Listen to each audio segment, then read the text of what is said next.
Hi guys, how you doing?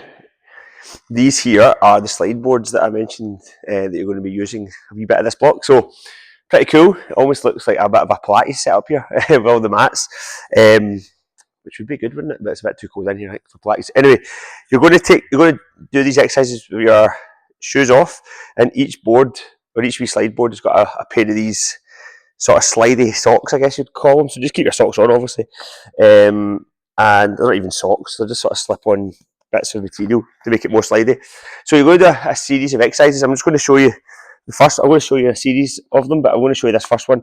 So the purpose of the sleds is basically just to create an anchor for you to pull against the band.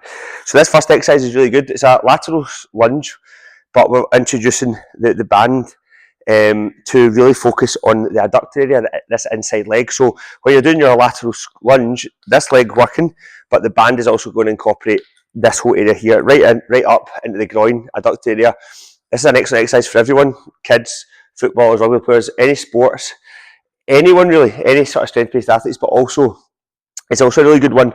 There's a huge demographic, obviously, of women at the sessions who are postnatal. And I guess if you've had a baby, you're going to be postnatal forever. And sometimes some of the more intense sort of adductor area exercises can be a bit much.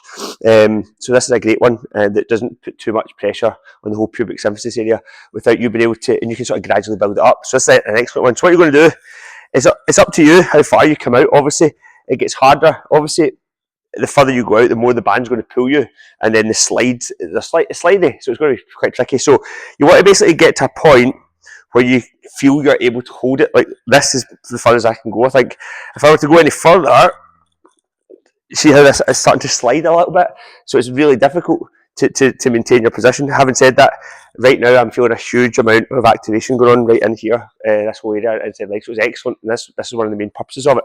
So you're just going to stand. Obviously, when you then start to laterally squat, lunge down here, the tension releases, right, and then the focus shifts to this leg. So this bit is easy here. There's nothing happening here now.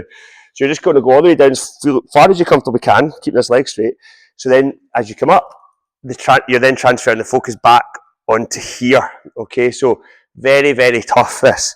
So you want to make sure that you're trying to create a bit of tension at this point, right? Because you'll notice as soon as you try it, as soon as you go to here, obviously the tension's getting released, nothing much is happening, and then you're working on this side. Okay, so if you want, obviously, once you've had to go, you could take a kettlebell here, and that will increase the intensity on this working leg, and then you'll just feel a huge amount of tension here. It's an amazing exercise. So that is what you're going to try tomorrow and Tuesday as a first attempt on that exercise. Okay.